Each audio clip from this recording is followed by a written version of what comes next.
여러분 안녕하십니까? 반갑습니다. 한 주간도 그리스도 안에서 평안하셨습니까? 오늘 하나님이 우리에게 주시는 말씀은요. 디모데전서 1장 2절에서 2절 말씀을 가지고서 저와 여러분이 바울의 유언이라는 제목으로 함께 은혜를 나누도록 하겠습니다. 코로나 이 어려운 시기에도 저와 여러분이 그리스도 안에서 믿음을 가지고 꿋꿋하게 견디고 버티고 또 치열한 영적 싸움에서 매일매일 승리하는 그런 저와 여러분 되길 주님의 이름으로 축원드립니다. 제가 사도신경하고 말씀 봉독하고 기도하고 시작하겠습니다. 전능하사 천지를 만드신 하나님 아버지를 내가 믿사오며 그 외아들 우리 주 예수 그리스도를 믿사오니 이는 성령으로 잉태하사 동정녀 마리아에게 나시고 본디오 빌라도에게 고난을 받으사 십자가에 못 박혀 죽으시고 장사한 지 사흘 만에 죽은 자 가운데서 다시 살아나시며 하늘에 오르사 전능하신 하나님 우편에 앉아 계시다가 저리로서 산자와 죽은 자를 심판하러 오시리라. 성령을 믿사오며 거룩한 공회와 성도가 서로 교통하는 것과 죄를 사하여 주시는 것과 몸이 다시 사는 것과 영원히 사는 것을 믿사옵나이다. 아멘. 아멘. 오늘 말씀은 디모데전서 1장 1절에서 2절까지의 말씀을 제가 봉독해 드립니다. 우리 구주 하나님과 우리의 소망이신 그리스도 예수의 명령을 따라 그리스도 예수의 사도된 바울은 믿음 안에서 참 아들 된 디모데에게 편지하노니 하나님 아버지와 그리스도 예수 우리 주께로부터 은혜와 긍휼과 평강이 내게 있을지어다. 아멘. 아멘. 잠시 기도하고 함께 하나님 말씀 나누겠습니다. 하나님 한 주간도 우리를 또 지켜 보호하여 주셨다가 각자의 처소에서 주님 앞에 예배 드릴 수 있는 은혜를 허락하심을 감사를 드립니다. 코로나 시기로 어려운데 이렇게 어려울 때일수록 예배가 얼마나 소중하고 귀한지 모릅니다. 주일마다 드려지는 이 예배를 우리 친구들 정말 인생에 있어서 가장 귀하게 또 사모하게 여기게 해주셔서 이 예배 시간을 통해서 꼭 주님의 말씀이 깨달아지고 인격적인 주님을 만나고 그리고 자기 자신을 돌아보는 귀한 시간 되게 해주셔서 예배를 드려지는 이 예배의 능력과 힘으로 하루하루를 살아갈 수 있도록 주님 역사하여 주시옵소서. 또한 우리 교회가 말씀을 생활하라는 표현을 가지고 우리의 삶의 모든 영역이 하나님의 나라를 이루는데 하나님의 통치하심이 이루어지는 그런 삶이 되도록 그렇게 또 그것이 삶의 목표가 되도록 그렇게 표를 정했습니다. 그렇게 표를 정한 대로 우리 어머니 교회 성도들 한 사람 한 사람 주님이 기억하여 주시고 그리고 주님을 날마다 의식하며 살아갈 때 그리고 주님을 마음에 모시며 살아갈 때에 놀라운 주님의 능력이 경험되어질 수 있도록 복음이 생명이요 능력인데 그 생명과 능력이 경험되어지는 삶이 되게 해 주시옵소서. 어려운 환경과 여건 속에서도 꿋꿋하게 정말 작전하고 훈련하고 또 근무 쓰고 내무 생활하는데 그 속에서 주님을 만나는 그 예배의 삶이 이루어지는 그런 역사가 날마다 경험되게 해주시옵소서. 오늘 말씀 또 깨달아지게 하시고 믿어지게 하시고 성령께서 동일한 은혜로 함께 해주시며 사랑이 많으신 예수님의 이름으로 기도드렸습니다. 아멘. 아멘. 이 디모데전서가 전서에서 중요한 부분이 뭐냐면요. 사도 바울이 사랑하는 디모데에게 편지를 쓰는 내용이에요. 그러니까는 편지를 쓰는 사람과 편지를 읽는 사람의 그 관계가 참 중요한 것 같아요. 사도 바울이 사랑하는 디모데에게 편지를 써요. 바울이 편지를 쓰고 디모데가 그 편지를 읽고 그 둘의 관계가 얼마나 귀한 관계인지 깊은 관계인지 우리가 좀 알 필요가 있다. 그런 차원에서 로마서 16장 21절에서 23절을 보면은 바울이 이렇게 이야기합니다. 나의 동역자 디모데와 나의 친척 누기오와 야손과 소시바더가 너희에게 문안하느니라. 이 편지를 기록하는 나 더디오도 주 안에서 너희에게 문안하노라. 나와 온 교회를 돌보아 주는 가이오도 너희에게 문안하고 형제 구아도도 너희에게 문안하노라. 자, 여기 보면 사도 바울이 로마서를 쓸 그 당시에 보면은 사도 바울을 도왔던, 사도 바울의 사역을 도왔던 사람들이 쭉 나열되고 있습니다. 디모데를 비롯해서 누기오, 야손, 더디오도 등 많은 사람들이 사도 바울과 동역하며 또 사도 바울을 도왔던 사람들. 야손 같은 경우는 사도 바울이 40명에게 쫓겨가지고 막 죽기 살기로 도망갈 때 야손이 자기 목숨을 걸고 자기 집에 사도 바울을 숨겨주는 그런 사람으로 사도 바울을 도왔고, 또 그 외에도 사도 바울이 빌립보 교회를 세울 때 그 자주옥감 장수 루디아가 또 사도 바울을 도왔고, 또 바울이 고린도 교회를 세울 때 브리스길라와 아굴라 부부가 사도 바울을 또 적극적으로 도왔던 사람들. 그러니까 사도 바울 주변에는 사도 바울이 복음을 전하고 또 교회를 세우고 동역자로서 주변에 많은 사람들이 사도 바울을 도왔습니다. 그런데 특별히 그렇게 많은 사람들이 사도 바울을 도왔는데 그들 중에 특별히 디모데를 뽑아서 사랑하는 디모데야 하면서 디모데를 뽑아서 디모데에게 편지를 쓰고 있는 거예요. 디모데도 축복이지만 사도 바울에게도 디모데라는 동역자, 특별히 그 많은 사람들 중에 디모데를 뽑았다는, 디모데를 발견했다는 사도 바울에게도 그것이 축복이죠. 그래서 디모데에게 사도 바울이 편지를 쓸 때 사도 바울의 그 정서와 마음이 어떤 마음이었는가? 그 편지 내용을 보면 굉장히 아주 간절함이 담겨 있고 구구절절한 아주 절박하게 쓰는 내용이 담겨 있거든요. 그래서 사도 바울이 디모데에게 편지를 쓸 때 그때 사도 바울의 영적인 상태, 그리고 디모데에게 편지를 쓰는 그 사도 바울의 마음, 정서가 어떤 것인가를 좀 우리가 살펴볼 필요가 있습니다. 그 내용이 디모데후서 4장 6절에서 8절까지 나와 있는데 거기 보면 이렇게 사도 바울이 디모데에게 말을 합니다. 전제와 같이 내가 벌써 부어지고 나의 떠날 시각이 가까웠도다. 나는 선한 싸움을 싸우고 나의 달려갈 길을 마치고 믿음을 지켰으니 이제 후로는 나를 위하여 의의 면류관이 예비되었으므로 주 곧 의로우신 재판장이 그날에 내게 주실 것이며 내게만 아니라 주의 나타나심을 사모하는 모든 자에게도니라. 자, 여기 보면은 전제와 같이 내가 벌써 부어지고 나의 떠날 시각이 가까웠도다. 이 전제라는 말이 나오는데요. 전제가 뭐냐면은 유대인들은 이제 절기만 되면 제사를 지내잖아요. 제사를 풍성하게 지내고 제사를 마칠 즈음, 종료할 즈음에 이 전제의 의식을 행해요. 이 전제는 뭐냐면 그 포도주 잔에, 술잔에다가 포도주나 독주를 부어가지고 그것을 제사 음식 주변에 쭉 따르는 거예요. 그걸 전제라고 그래요. 그러니까 사도 바울이 내가 전제와 같이 내가 벌써 부어지고, 이 말은 뭐냐면 바울 사도가 다메섹 도상에서 예수님을 만난 이후부터 정말 복음을 위해 교회를 세우는 일에, 하나님 나라 건설에 자기 온 마음과 온 정성과 자기 삶을 다 내어드렸다는 거예요.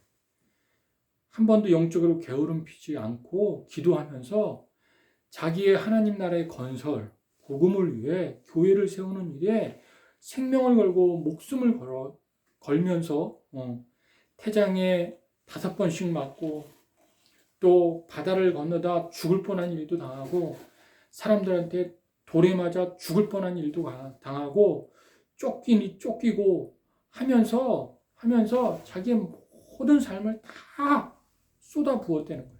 마치 하나님 앞에 예배자로 살면서 그 예배에 온 예배를 자기 삶으로 내어드리는 전제와 같이 제사를 드리고 자기가 산제물이 되어 주님 앞에 드리고 그리고 마지막에 진짜 그 포도주의 한 방울까지도 다 쏟아 부어지는 자기 삶의 그 한 방울까지도 다 쏟아 부어지는 것 마치 그렇게 드려서 나의 떠날 시각이 가까웠도다. 이 말을 하는 거 보니까 사도 바울이 이제 얼마 안 있으면 내가 곧 죽고 하나님 나라에 갈 것이다. 죽을 날이 얼마 남지 않았다. 그런 상태에서 디모데에게 편지를 쓰는 거예요. 그러니까 이게 디모데 전서와 디모데 후서입니다.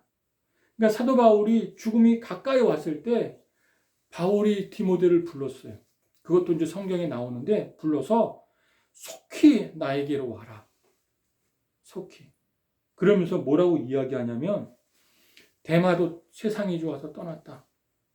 그리고 그레스게 디도 등도 내 곁을 떠났다. 너는 속히 나에게로 오는데 그냥 오지 말고 겉옷을 가지고 가죽 종이에 쓴 책을 가져오라. 그 말을 해. 그 말을 하면서 사도 바울이 디모데에게 편지를 쓴 것입니다.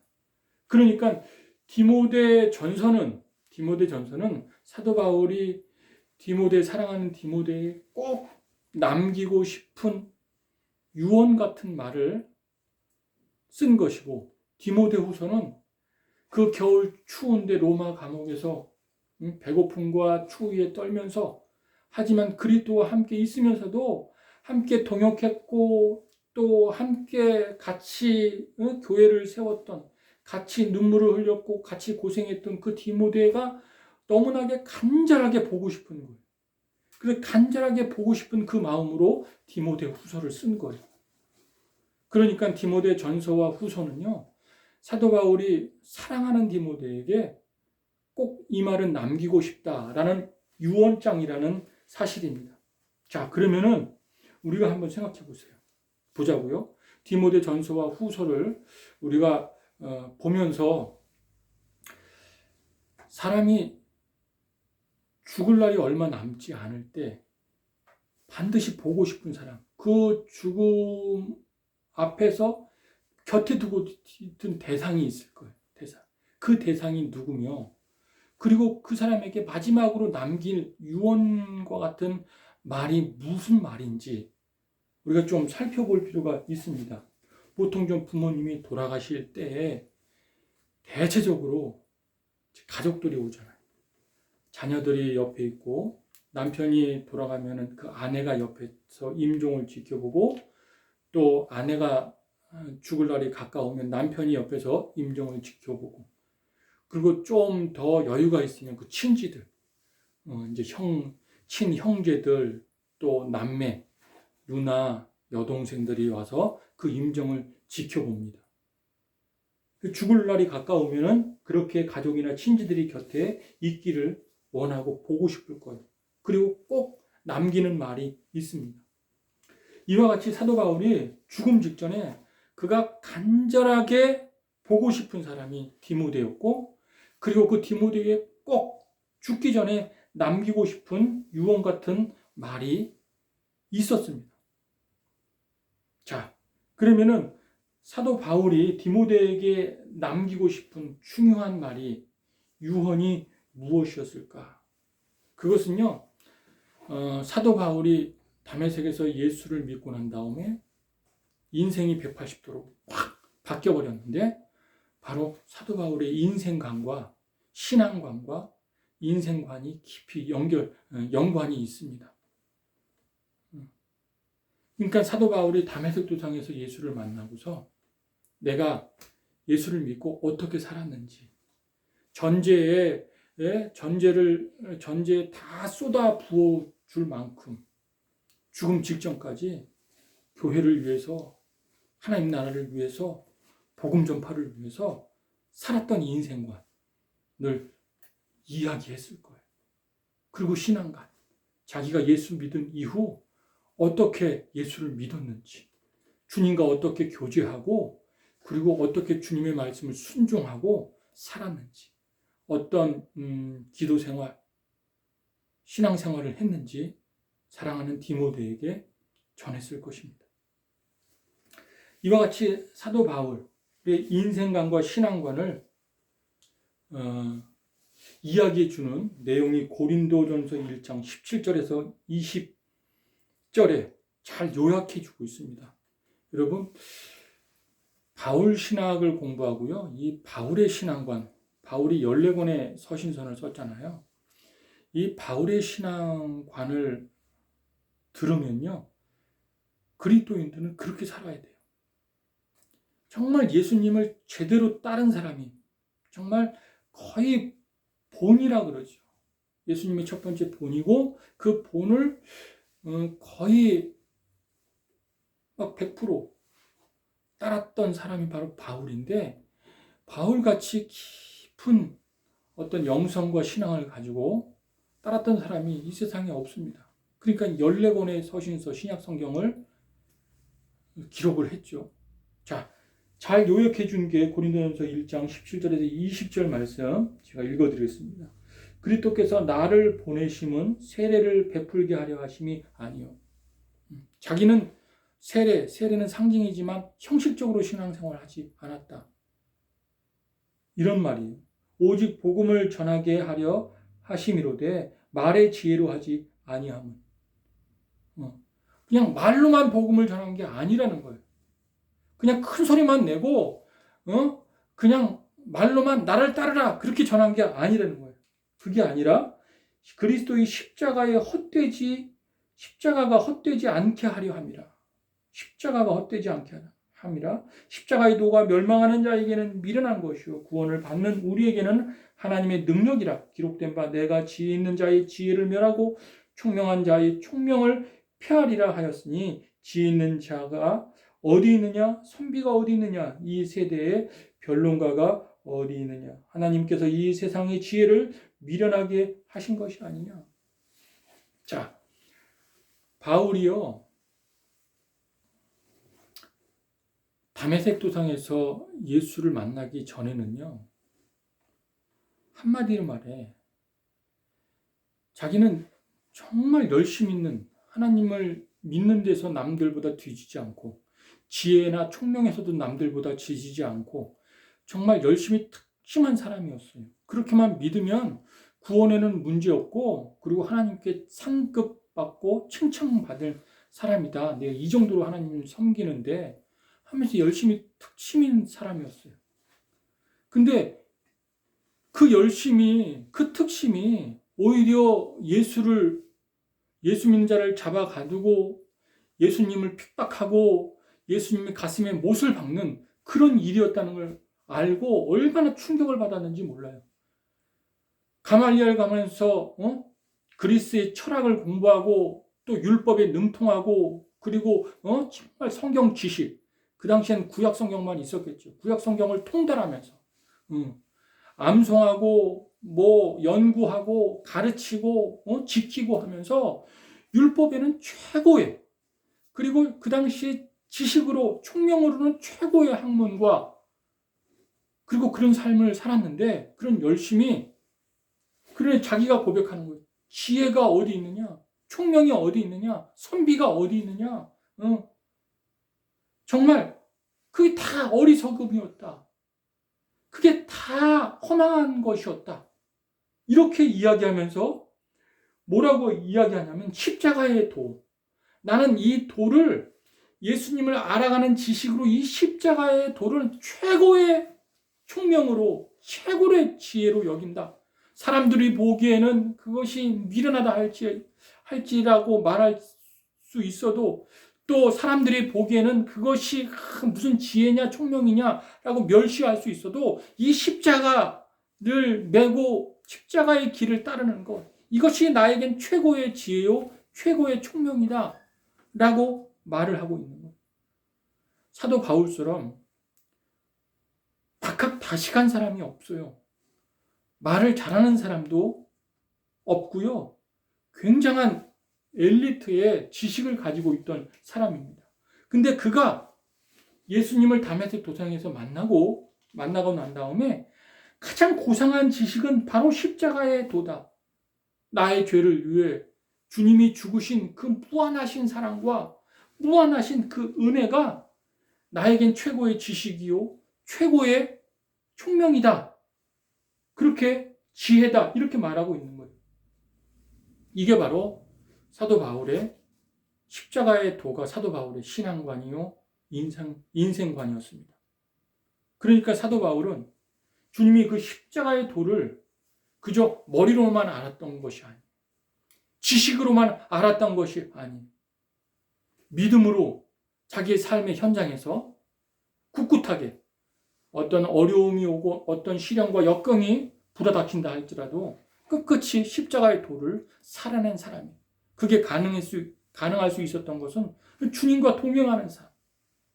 특히 광야 같은 어려운 길을 당했을 때 철저히 주님과 함께 하면서 주님을 인격적으로 만나고 주님 안에서 그 주님과 깊은 사귐 속에서 그 어려운 환경과 시련을 다 극복하고 이겨내고 돌파했던 사람이 바울이었어요. 바로 그 이야기를 유언처럼 사랑하는 디모데에게 전하고 있는 것입니다. 바울이 쓴 서신서에 보면 곳곳에 그런 이야기들이 많이 나와 있습니다. 사도행전에 보면요. 누가가 썼지만 누가복음에 사도행전에 보면은 16장에 바울이 이 십자가의 도를 믿고 그 십자가의 길을 걸어가는데 귀신들도 다 바울을 알아봐요. 귀신들도. 그래서 바울이 귀신 들린 자에 대해 한마디 하잖아요. 예수 이름으로 떠나가라. 그냥 떠나갑니다. 귀신들도 바울 안에 있는 그리스도를 두려워해서 도망을 가고 있는 거예요. 응? 누가복음에 그랬잖아요. 예수님이 너희가 내 이름으로 귀신을 쫓아내면 쫓겨날 것이다. 바울이 내 죄를 위해 죽으신 그 주님, 나도 그때 나의 지식도 세상 지식도 나의 어떤 사회적인 신분도 로마의 그 시민권을 가진 신분도 안정된 삶의 보장도 다 죽었습니다. 그리고 주님의 새로운 지식으로 그 십자가의 도의 그 최고의 그 십자가의 은혜와 사랑으로 내가 가득 충만하게 채워졌습니다. 이거 주님으로 충만해서 귀신들도 보고 떠나가는 거예요. 또 사도행전 28장에 보면 사도 바울이 독사에게 물려요. 독사에게 물는데 독이 퍼지지 않고 그대로 살아있어요.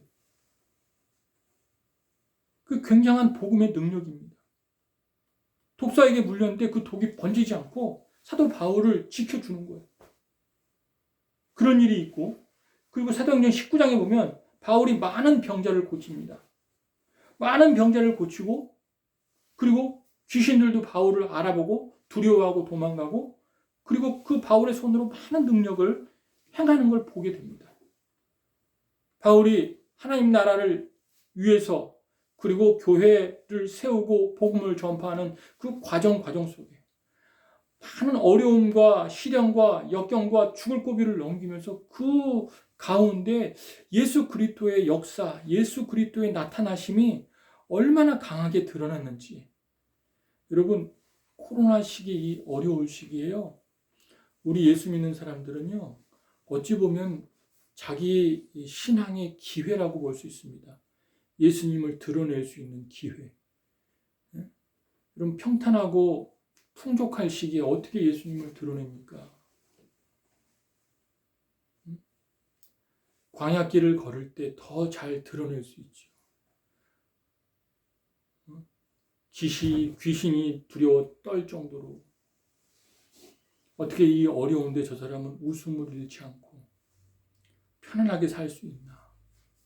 말 한마디 한마디에 믿음을 실어 신앙을 실어서 전달하는데 똑같은 말이라도 남들과 다르게 들려지고 힘이 있고 능력이 있구나. 얼마든지 삶 속에서 예수 믿는 사람으로 복음을 전할 수 있고요. 또 주님의 능력을 어려움은 어려울수록 더 강하게 나타낼 수가 있는 것입니다. 자, 바울의 모든 이러한 능력들이 다 어디서 나왔는가? 바울이 공부를 많이 해서 사회적으로 안정된 보장 받는 것을 가지고 있어서 아니요. 다 십자가의 도를 믿었고 그것을 최고의 지식으로 최고의 의로 여겼기 때문에 거기서 나온 것입니다. 사도 바울은 다메섹 도상에서 예수를 만나기 전에 나름대로 자기의 의와 자기의 열심으로 하나님을 섬겼습니다. 그 당시에 사람들이 부러워할 정도로 학문에 있어서 신앙에 있어서 율법에 있어서 정말 남보다 부족함이 없이 최고의 지혜와 총명을 가지고 있던 사람입니다. 근데 예수님을 딱 만나보니까 그것이 최고가 아니었어요. 그것이 고상한 것이 아니었어요. 그래서 배설물처럼 여기고 그리고 주님이 십자가의 도로 하나님의 말씀을 이루어 가신 것처럼 구원을 이루어 가신 것처럼 똑같이 자기도 주님의 몸된 교회를 세우기 위해 하나님의 말씀을 이루기 위해 그 길을 따라갔던 것입니다. 오죽했으면 자기가 사도 바울 자신을 뭐라고 그러냐면 자기 예수 만나기 전에 괴수 중에 죄인 중에 괴수 같은 삶을 살았다. 그런 말을 해요. 내가 죄인 중에 괴수 같은 내 안에 괴물이 들어있었어. 어떻게 주님을 알아볼 수가 없었을까? 내 안에 괴물이 들어서 그 괴물이 예수 믿는 사람들을 핍박하고 나도 괴롭히고 그 열심이면 다한지 알고 그 열심이 신앙인 줄 알고 그렇게 살았다. 그런 고백을 합니다. 그러면서 십자가의 도를 깨닫고 난 다음에 그것이 또 그의 신앙관이요 인생관이 되고 난 다음에 그가 180도로 바뀌어져서 교회를 어떻게 세워가는지 하나님 나라를 어떻게 이루어가는지를 삶으로 살아냄으로 말미암아 그것을 디모데에게 유언처럼 그렇게 전하고 있는 것입니다. 그게 오늘 본문 1절, 2절 말씀입니다. 다시 읽어보면 우리 구주 하나님과 우리의 소망이신 그리스도 예수의 명령을 따라 그리스도 예수의 사도된 바울은 믿음 안에서 참 아들 된 디모데에게 편지한다. 믿음 안에서 참 아들 된 디모데에게 편지한다. 자, 그러면 사도 바울이 자신의 유언장을 그 많은 사람들 중에 자신의 유언장을 줄 사람 한 사람을 디모데로 뽑았다는 것. 디모데는 어떻게 보면 특별한 은혜를 받은 거죠. 특별하게 뽑힘을 받은 거죠. 예수님도 특별하게 사랑하는 제자 3명이 있었습니다. 겟세마네 동산에서 십자가를 지실 때 12명의 제자들, 또 그 후로 주님을 따랐던 70명의 또 제자들도 있었고 많은 사람들이 따랐지만 특별하게 3명, 베드로, 야고보, 요한을 데리고 겟세마네로 올라갔습니다. 그것처럼 우리 주변에는 특별하게 생각하는 사람들이 있어요. 가깝게 내가 죽기 전에 그 사람이 내 죽음을 옆에서 지켜보아줬으면 좋겠다. 그리고 그 사람에게 마지막에 내 신앙안과 인생안을 이야기해 줬으면 좋겠다. 라는 특별한 사람이 있어요. 그 사람들이 가족 아닙니까? 친지들, 무슨 동네 이웃에 사는 사람, 동네 아줌마, 동네 아저씨를 부르겠어요? 그냥 일반 사람들 부르지 않잖아요. 특별한 사람을 부르잖아요. 그 사람이 뭐 능력이 있고 뭐 잘나서 그게 아니라 살아오면서 많은 숱한 고비를 그와 함께 넘기면서 깊은 관계를 가졌던 그 특별한 사람을 부르지 않겠어요? 그래서 여러분 보세요. 저와 여러분이 수많은 사람들에게 예수를 만났다는 것은 이것은 놀라운 축복이 아닐 수 없습니다. 주님이 우리를 특별하게 보신 거예요. 그 수천 사람들이 살아가지만 다 복음을 부정하고 또 복음을 외면하고 등지고 살아가요. 그렇게 열심으로 전하는 사람들 다 그 복음을 외면하고, 근데 우리는 그 복음에 귀 기울여 주님 앞으로 나오게 된 특별한 사람들이, 주님께 선택받은 사람들이. 자, 그러면 그런 사람이 된 디모데도 그런 특별하게 사도 바울이 수많은 사람들 중에 디모데를 지목해서 사랑하는 디모데야 하면서 그에게 유언을 남겼는데, 그 유언장의 내용이 또 중요하지 않겠습니까? 자, 성경이 유언장보다 더 중요해요. 그죠? 사람의 유언보다 성경의 말씀은 진리인데, 영원한 진리인데, 이 말씀이 우리에게 주어지는데 이 내용이 되게 중요하지 않겠어요? 자, 사도 바울이 디모데에게 전하고 싶은 그 유언의 내용, 그게 바로 십자가의 도입니다. 저와 여러분이 오늘 이게 핵심 말씀인데, 십자가의 도는 도대체 어떤 것인가? 무슨 의미인가? 식상한 얘기로 들릴 수 있고, 또 그 얘기인가? 라고 들을 수 있는데, 절대 그렇게 들으면 안 되고요. 십자가의 도는 나의 죄를 위해서 예수님이 나를 너무너무 사랑하셔서 나의 죄를 위해 주님이 십자가에서 고난받으시고 죽으셨다. 이 말 속에는 어떤 말이 있냐? 사도 바울이 이것을 너무나 구구절절하게 경험했기 때문에 이 얘기를 하는데, 이 얘기 속에는 어떤 내용이 있냐? 이런 얘기입니다. 사도 바울이 예수 만나기 전, 다메섹 도상에서 예수 만나기 전에 그도 하나님을 섬기고 믿는 사람이었어요. 뜨겁게 예배를 드리는 사람이었고, 남들에게 뒤지지 않으려는 그런 열심과 특심이 있는 사람이었어요. 그렇게만 믿으면 하나님께 칭찬받을 줄 알았고, 그리고 상급도 받을 줄 알았어요. 그래서 열심히 했어요. 가말리엘 가문에서 철학도 배우고 지식도 배우고 학문도 갈고 닦고, 지혜와 총명으로는 남들과 비교할 수 없을 정도로 굉장히 엘리트의 수준을 가지고 있었고, 율법을 지키고 가르치고 능통한 사람이었고, 히브리 중에 히브리인, 가문과 전통을 말하는 거예요. 최고의 가문과 전통, 로마 시민권자, 안정된 사회적 신분을 가지고 있었어요. 삶이 보장되어 있었어요. 사람들로부터 자랑할 게 너무너무 많았어요. 근데 그거를 배설물로 여겼다. 그것을. 이 말은 무슨 말이냐면, 자기의 다메섹 도상에서 예수님을 만나기 전에 그 옛사람의 사고방식과 가치관과 인생관과 신앙관, 이것을 철저하게 십자가에 못 박았다. 죽었다.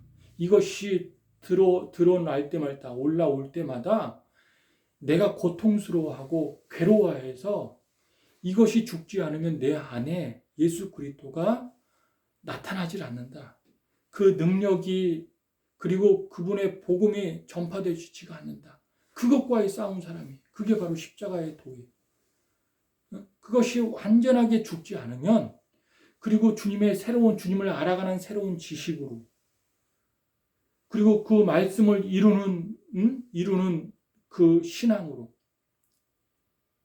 살아가지 않으면, 나는 또 옛사람으로 돌아가서 또 그걸 자랑하고 그 영광을 위해, 내 이름을 드러내기 위해 그렇게 살아가는 존재로 살아갈 수밖에 없다. 나는 그것과의 싸운다.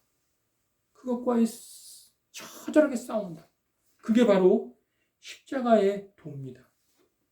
십자가의 도. 굉장한 겁니다.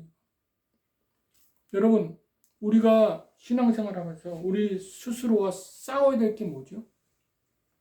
어찌 보면 막 인이 바뀔 정도로 우리가 살아오면서 살아온 우리의 배경, 나의 경험, 내가 배운 지식, 또 내가 만난 사람들, 사회적으로 안정된, 보장된 것, 그리고 성공과 출세, 이게 무조건 나쁘다는 것이 아니에요.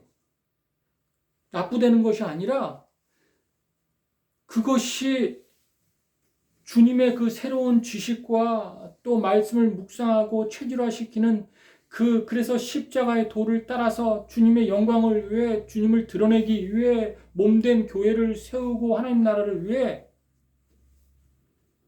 방해가 될 수 있다는 거예요. 얼마든지.